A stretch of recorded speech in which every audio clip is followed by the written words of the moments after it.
Bonjour à tous, on va continuer notre petite balade dans le Rig Veda avec un hymne tiré au sort. C'est le 14e hymne du 3e mandala, un hymne à Agni. Alors tout de suite je vais quand même vous rappeler ce que c'est. Le Rig Veda, c'est le plus vieux livre du monde, probablement.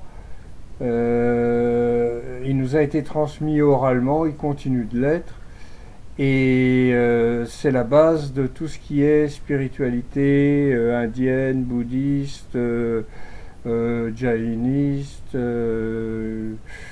et peut-être même voir à l'origine du concept du monothéisme, une mauvaise interprétation du Brahman, etc.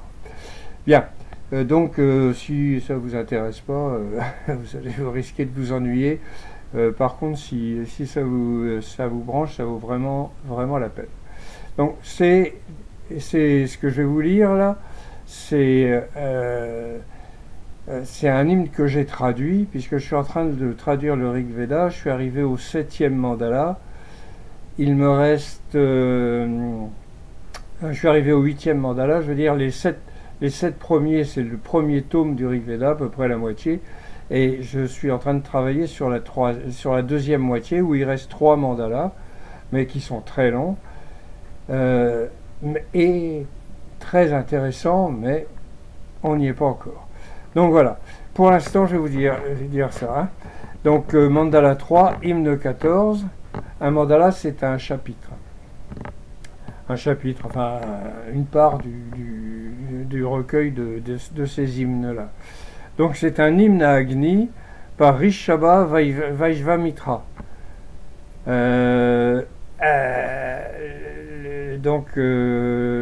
C'est un rishi, il s'appelle Vaishvamitra. Je ne sais pas si c'est un nom de... Je sais que c'est le nom d'une certaine catégorie de prêtres de l'époque, mais les rishis n'étant pas des prêtres, donc je ne sais pas encore. Les prêtres, ça viendra un peu plus tard. Donc là, alors, je vous lis chaque phrase, il y en a 7, et on regarde les détails. L'invocateur heureux a atteint les éléments de la connaissance. Il est la vérité, le vertueux, le sacrificateur le plus sage. Agni, le fils de la force, le char lumineux aux cheveux de feu, a atteint la vigueur sur terre. Alors l'invocateur heureux, c'est Agni, parce que Agni, il est le dieu du sacrifice, c'est le dieu principal du sacrifice, c'est de tout le Rig Veda. C'est le dieu qui est le plus important, où il a le nombre d'hymnes le plus important. Il commence, tous les mandalas commencent par un hymne à Agni, sauf le 9e, qu'on verra plus tard, mais on n'y est pas encore. Et donc il est le dieu du sacrifice, il est l'invocateur, il est tous les prêtres en même temps, parce que il est aussi le messager. Voilà. Dans le sacrifice, si on fait un hymne à Agni et qu'on lui fait une offrande, on verse l'offrande dans le feu, c'est pas de problème. Si on veut faire une offrande à un autre dieu, on le verse dans le feu aussi, et le dieu transmet, Agni transmet l'offrande à l'autre dieu. Agni, c'est le feu, ça veut dire feu en sanskrit, et il symbolise la lumière. La lumière, l'illumination, quand on comprend tout. Voilà. Donc, l'invocateur heureux a atteint les éléments de la connaissance.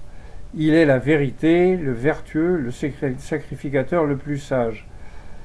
Agni, le fils de la force, le char lumineux aux cheveux de feu, a atteint la vigueur sur terre. Donc l'invocateur heureux, Agni, a atteint les éléments de la connaissance. Oui, il atteint la connaissance, bon, peut-être élément par élément, mais il est la vérité, la lumière et la vérité, c'est ça que ça veut dire, le vertueux, le sacrificateur le plus sage. Agni, le fils de la force. Alors, quand on dit force, c'est pas de la force physique brutale, c'est pas un haltérophile. C'est la force spirituelle, la force intérieure, la volonté, voilà, pour arriver à ses fins, c'est-à-dire à l'illumination. N'oublions jamais que tous les hymnes, ce sont des hymnes qui sont destinés à être chantés dans des sacrifices dans lesquels le but est d'atteindre l'illumination. Après, il y en aura d'autres qui seront pas spécialement pour l'illumination, ça sera pour les récoltes ou d'autres choses, mais pour ce qui est de la lumière, quand on lit un hymne, il faut toujours penser que c'est dans le cadre d'un sacrifice qui dure plusieurs jours, avec des prêtres qui chantent, qui récitent des mantras et tout. C'est pas oublier ça. Sinon, après, on se perd et on prend tout au premier degré et on ne comprend plus rien. Donc voilà, le fils de la force, le char lumineux. C'est un char lumineux, alors pas un char de guerre, hein, là c'est un char comme vous pouvez voir en Inde maintenant, où ça a toujours existé, hein, où on promène les dieux. Chez nous on avait des processions, bon, c'était le même principe. Aux cheveux de feu, bah, c'est les flammes. Il a atteint la vigueur sur terre, bah, il est devenu très grand. Je viens à toi, accepte mon discours d'hommage, maître de la vérité, celui qui donne la puissante connaissance. Toi qui connais, tu désires ceux qui savent. Assieds-toi au milieu de la jonchée de Kusha, ô maître du sacrifice. Alors, je viens à toi, bon bah oui, accepte mon discours d'hommage, ça aussi, ça ne s'explique pas. Maître de la vérité, bah, la vérité étant la lumière et puis rien d'autre, tout le reste étant illusion. Le maître de la vérité, bah, c'est Agni. Hein. Celui qui donne la puissante connaissance. No explication. Toi qui connais, toi qui connais tout, hein, tu désires ceux qui savent, tu aimes, alors c'est le mot kama, hein, qui signifie désir, aimer, mais c'est plus là dans le désir. Hein, il désire que les gens sachent.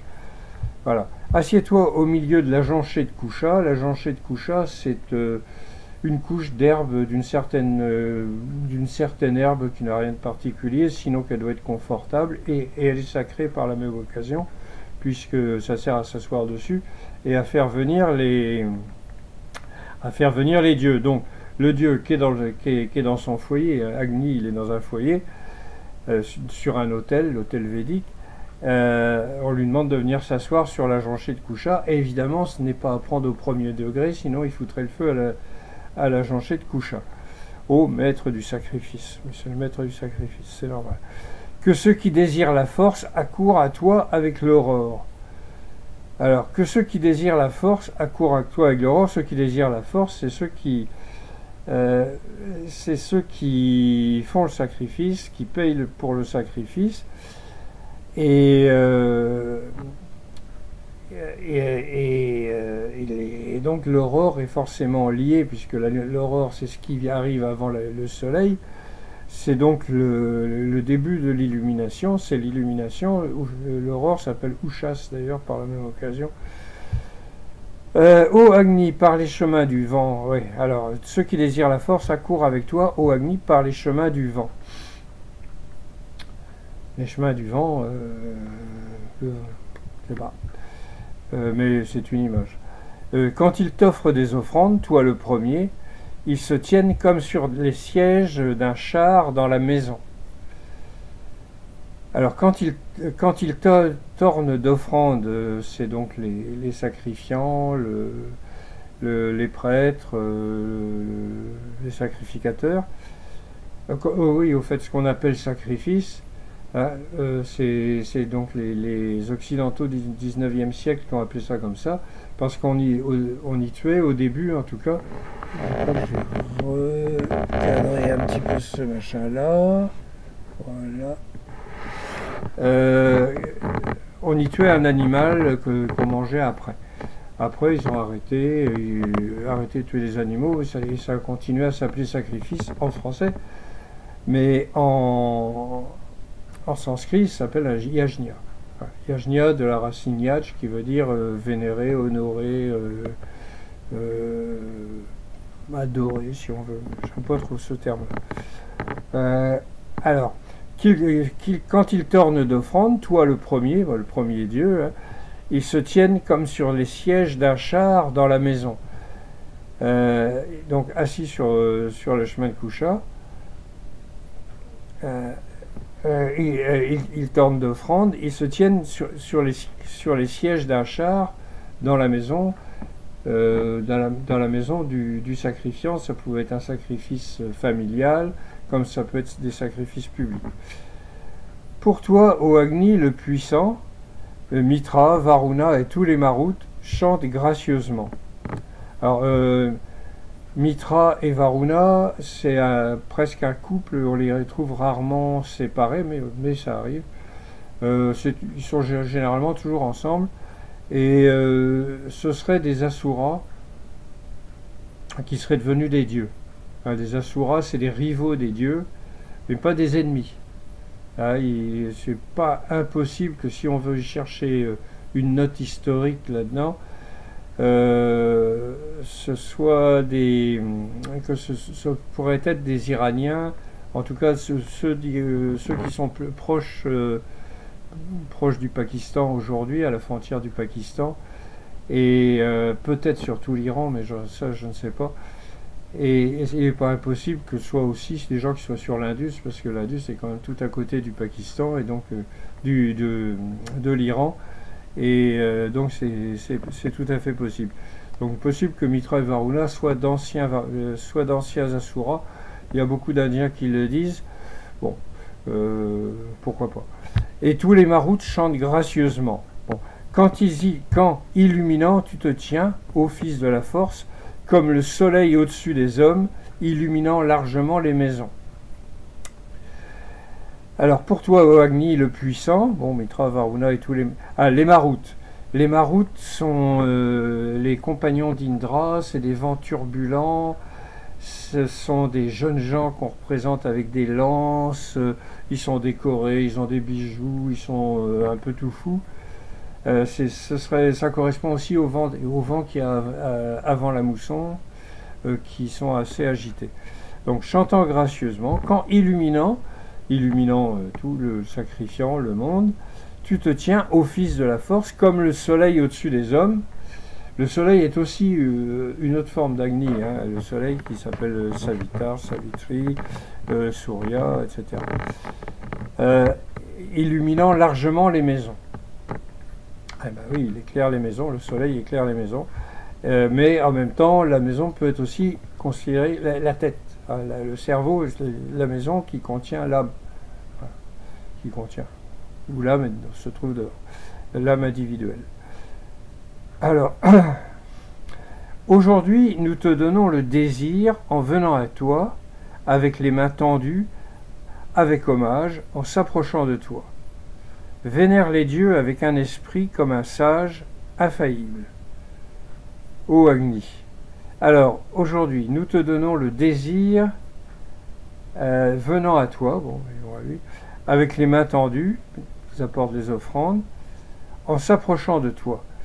Vénère les dieux avec un esprit infaillible, comme un sage. Je ne vais plus le caser ailleurs. Ô Agni, bon voilà, avec un sage, un esprit infaillible, et voilà. Il n'y a pas besoin d'explications énormes. Ô fils de la force, éloigne de toi les nombreuses protections et les forces du Dieu. Alors, là, c'est un petit peu plus compliqué. Ô fils de la force, donc le fils de la force, hein, Agni, éloigne de toi les nombreuses protections et les forces du Dieu. Éloigne de toi pour nous les donner. Je pense que c'est ça que ça veut dire, mais je peux me tromper. Et les forces du Dieu, donne-nous 1000 fois la richesse par la parole qui ne trahit pas la vérité. Ô fils de la force, éloigne-toi de toi les nombreuses protections et les forces du Dieu, donne-nous 1000 fois la richesse par la parole qui ne trahit pas la vérité. Donne-nous 1000 fois la richesse. La richesse, c'est la richesse spirituelle. Hein. Évidemment, on ne va pas dans un sacrifice pour gagner du fric. Ça ne marche pas. Hein. Il y en a peut-être qui ont essayé. Ça n'a certainement pas marché. Alors, donne-nous 1000 fois la richesse par la parole, le mantra, par le discours, par ce que tu nous dis, qui ne trahit pas la vérité, ô Agni.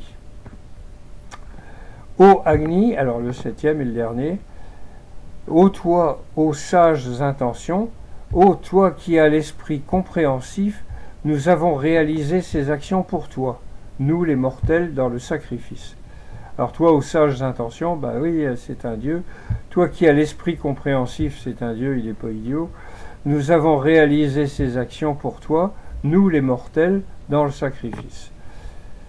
Éveille tous ceux qui conduisent un bon char, ô Agni immortel, goûte à tout cela ici. Alors, éveille tous ceux qui conduisent un bon char, ô Agni immortel, goûte à tout cela ici.